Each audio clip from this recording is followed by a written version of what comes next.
In 2020, I started this magical shit zine project for Inktober.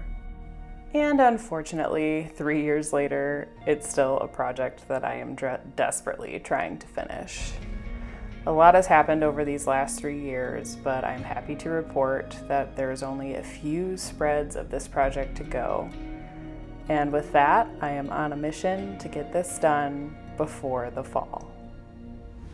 I'm Kelli Paints, and this is Magical Shit, Spread 22.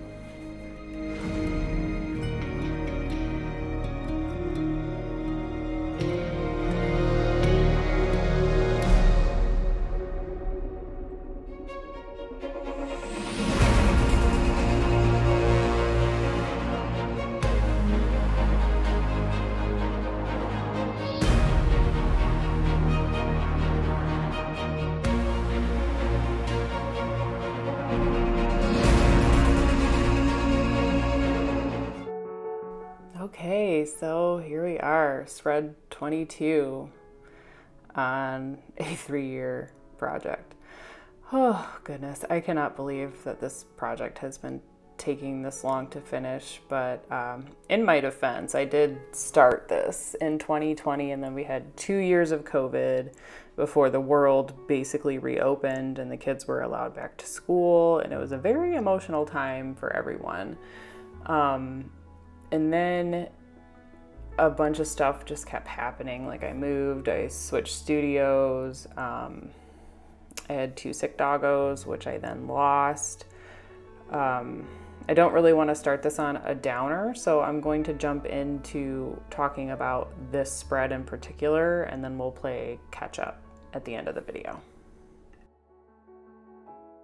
Okay, so for this spread, I decided to do a kind of like a magical insect spread because upon my research, it turns out there's a lot of insects related to folklore and mythology, and especially in some certain cultures. So I thought it would be really interesting and a nice little twist to the zine to have some kind of like magical bugs. And I will never not paint fireflies if I have the opportunity. So, and rumor has it that folklore says that if you capture some and put them in a jar and ask them to illuminate your path in life, and then you set them free when you're done, and supposedly you just kind of get direction in your life. And I just thought that was really fascinating. So I definitely was really excited to work on this spread.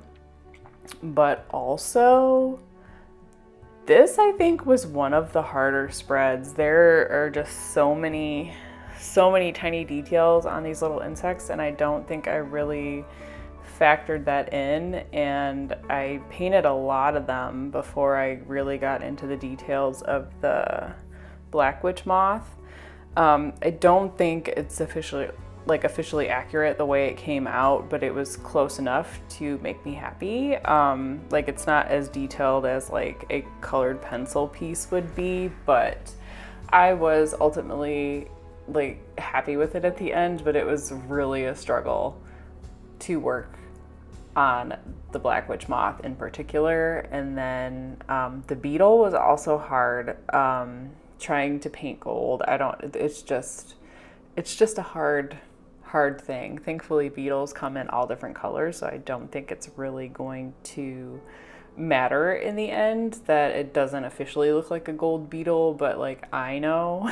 So I was a little disappointed with that one, but happy with the spider, and I honestly think that the little earthworm is my favorite. I just love the way he came out, and it was really fun to do him with the little itty bitty lines of like the segments of their body. I really enjoyed working on the earthworm, which is not something I was expecting to want to work on, especially because I was really excited about the black witch moth. And then it got continuously harder, but it's definitely a lesson in perseverance because I do really like the end result of how the black witch moth came out, so I can't complain. Okay, so anyway, let's move on to the little tidbits of folklore that I decided to include in this page. And there are a lot more insects that I wasn't able to fit on this spread. I decided to keep it an odd number, and then I decided to go with 7 just because that's what I could fit and the smallest I could work, especially with the lettering. So with moths, in some cultures, it's believed that if a black witch moth flies into your home, someone is about to die. And then for caterpillars, the caterpillar can be associated with transformative magic, which makes sense since that's basically how caterpillars operate. Earthworms, I thought, were the most intriguing of all of them. And it says that worms are associated with the element of earth, which obviously makes sense. And it says to add to the workings related to growth, fertility, the life cycle, and even the underworld. So I can picture a lot of like necromancy stuff going on with earthworms, and I thought that was really interesting. And I also have a little bee here, and it says, the lore that I came across said that honey and bee venom are used in several different traditions of folk magic, so it was just kind of like a generalization. And spiders, which is also kind of like a general little tidbit that I put down, and it says that in some traditions it's considered bad luck to kill spiders, which I don't know, I just find, I mean, I guess it makes sense because I feel like I've accidentally killed a lot of spiders, and recently I've had a lot of bad luck, so I can't really argue with that fact.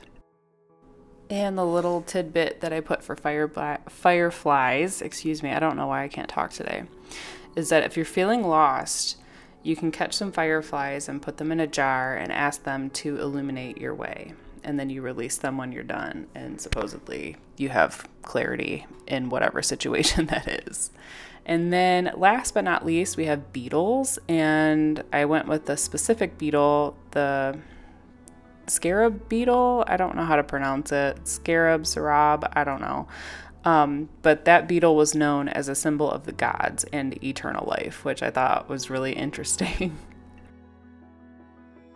And, you know, despite my struggles with this project, it has been a lot of fun, and the research that I've been doing and the folklore that I've been reading and the tales and, you know, stuff about witches and whatnot and potions and all kinds of things along those lines have been, I think, kept my interest in the project. And I think that really, you know, says that that's why you're able to complete a project. Like it just attests to the fact that I was able to keep working on it because this project interests me, and I don't think that would be the case if I was doing something that I wasn't really passionate about, or doing like trending things or fan art or certain things like that I didn't like feel fully passionate about. And I think folklore and these kinds of stories will always be something that I am interested in and will be subjects in many of my paintings. So I'm really excited to see what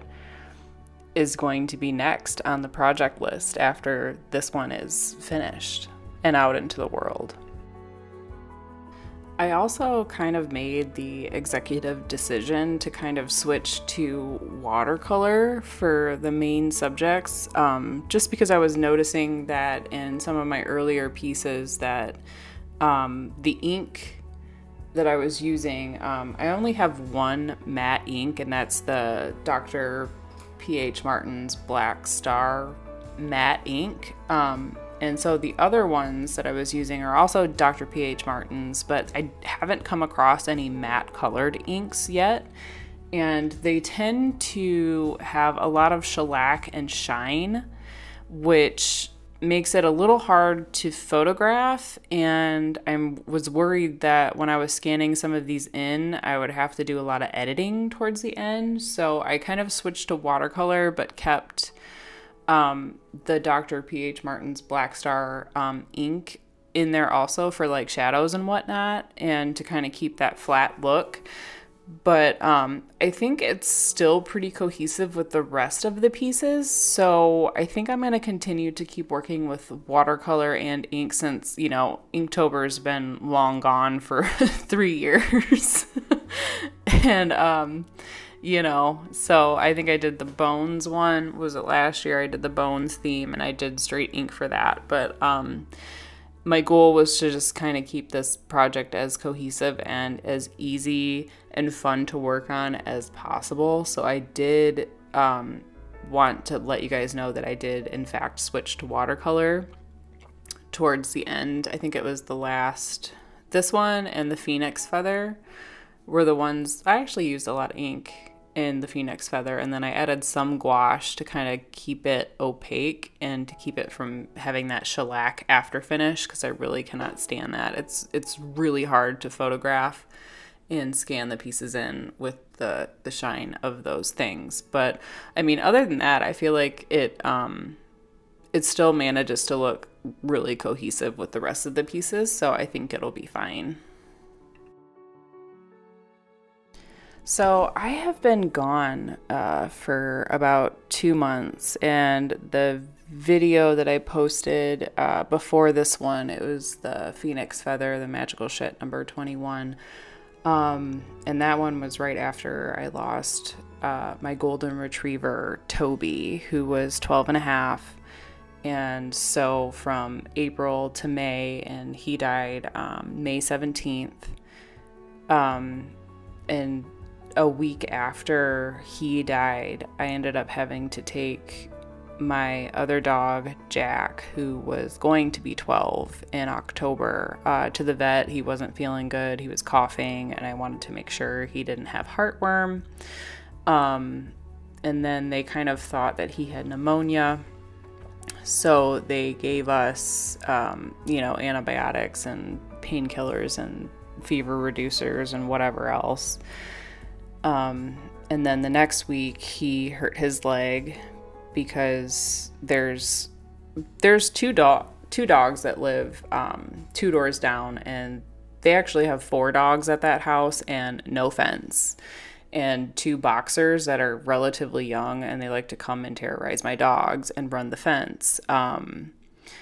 Well, Jackson kind of overexerted himself and actually hurt his ligament. It wasn't a torn ACL, but there was some damage. So they gave us painkillers and told him to not let him run or jump or anything, take him outside on a leash, and which is what we did. And then shortly after that, he ended up throwing up blood, which was just not lovely. And I took him to an ER emergency vet, and it was there that we found out that he had liver cancer that had metastasized to his lungs. They asked us if we wanted to put him down, and I said absolutely not. And they kind of gave me a rough estimate as to how long he would last. And it was about a month, maybe 2 is what they said. So we started, you know, doing black seed oil and stuff like that. But because of his age, I didn't really have any high hopes for it. But he seemed to be really comfortable and not in a lot of pain, and was just content to just be like, he was himself aside from his hurt leg. And so, you know, he just wanted to stay with us. And as for the other dog too, Toby, they both died at home. And I think that's exactly how they wanted it, because we didn't make it. We tried to make an at-home euthanasia appointment for my golden retriever. And then the next day he got up and started walking around and doing all this stuff. So I canceled it. And then I made a second one, and he died the day before that appointment. And with Jack, he was perfectly content till the very, I want to say, last 10 minutes. He started coughing a lot. And so we were trying to make the decision to, you know, run him up to the hospital so he wouldn't suffer, because we didn't know how long that was going to go on. And by the time we had called for a sitter and, you know, got our stuff in order and we're getting ready to take him, he had passed. So he was not, you know, suffering for a long time, which I will be forever grateful for.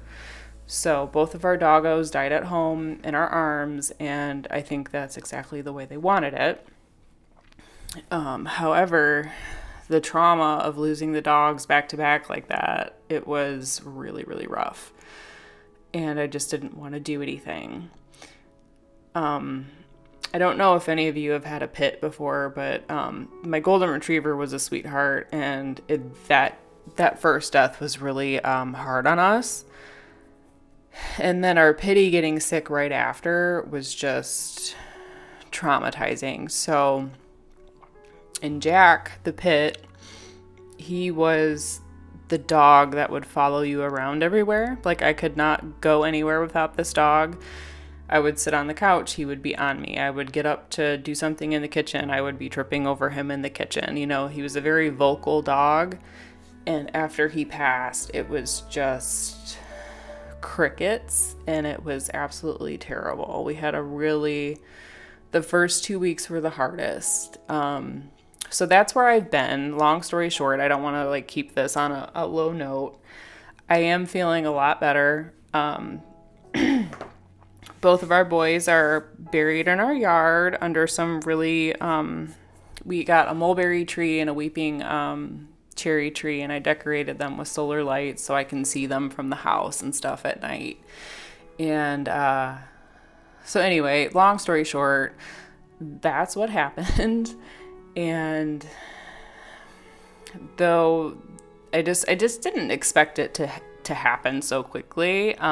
So Toby had died May 17th, and then Jack died July 9th. So it was those 4 months together was a lot of caregiving for the dogs, and then dealing with the sadness afterward.